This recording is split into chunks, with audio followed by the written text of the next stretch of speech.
Até pouco tempo atrás, o casamento civil era a única forma de união reconhecida pelo Estado, mas a prática de viver junto se tornou tão comum que a legislação deu direitos de casado a quem se une informalmente, como pensão alimentícia, previdência social e partilha de bens. E foi criado um contrato alternativo para quem deseja seguir regras próprias para seu casamento, o de união estável. Sobre essas diferentes formas de união, vantagens e desvantagens, eu converso agora ao vivo com o vice-presidente do Instituto Brasileiro de Direito da Família em Mato Grosso, Naime Moraes, no quadro Direito em Pauta, aqui no Jornal da Manhã. Bom dia, obrigado pela presença. Bom dia a todos os ouvintes, é uma alegria estar aqui. O senhor tem o hábito de dizer que tem uma pergunta que pode ser feita nessa questão aí do casamento.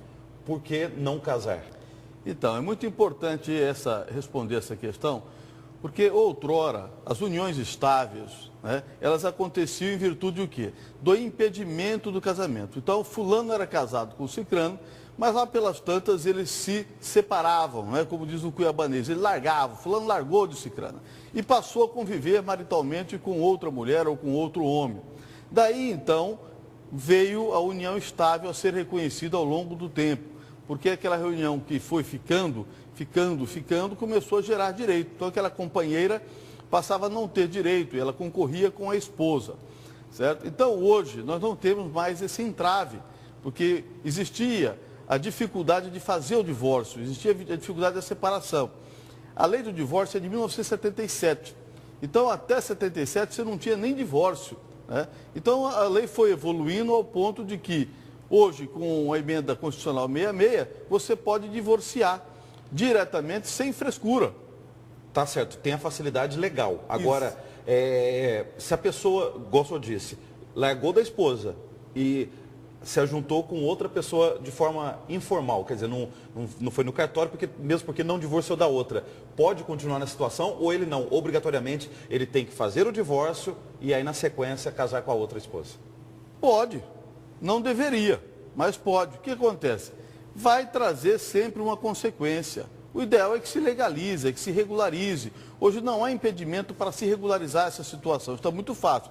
Agora, as consequências de se você manter um casamento de fachada e manter uma segunda família legítima de direito, você vai ter sempre o quê?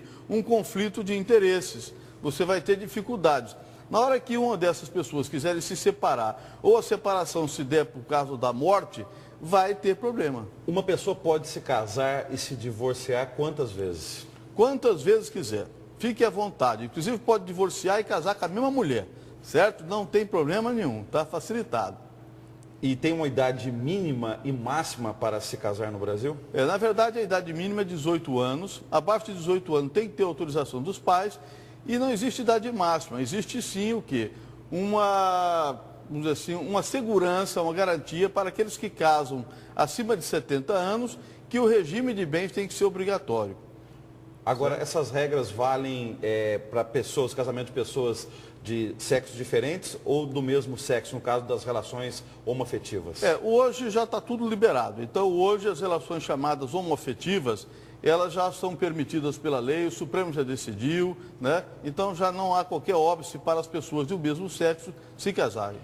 No momento de uma separação, do divórcio, o que as partes têm de, vamos dizer assim, de benefícios? O que elas têm de garantia de direitos?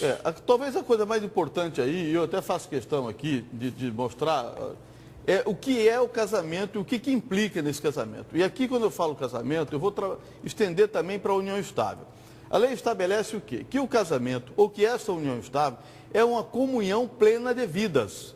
Então, quem vai se casar, João e Maria, João e João, sei lá, certo? Eles têm que entender que esta união é uma comunhão plena de vidas, com base em quê? Com base na igualdade de direitos e deveres.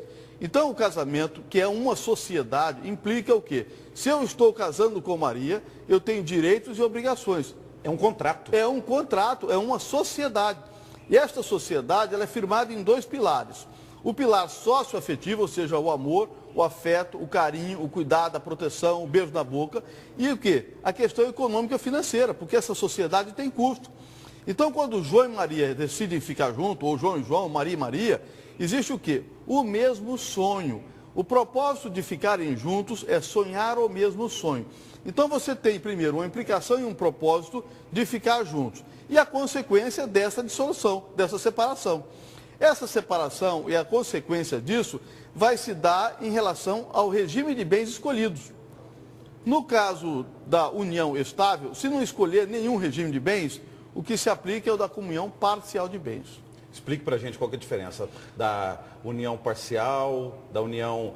Rapidamente, comunhão universal de bens. O que significa? O que eu tenho hoje e o que eu vier adquirir junto com a minha esposa, com a minha companheira, será nosso. Então você tem um bolo, o que já tinha e o que passa a adquirir.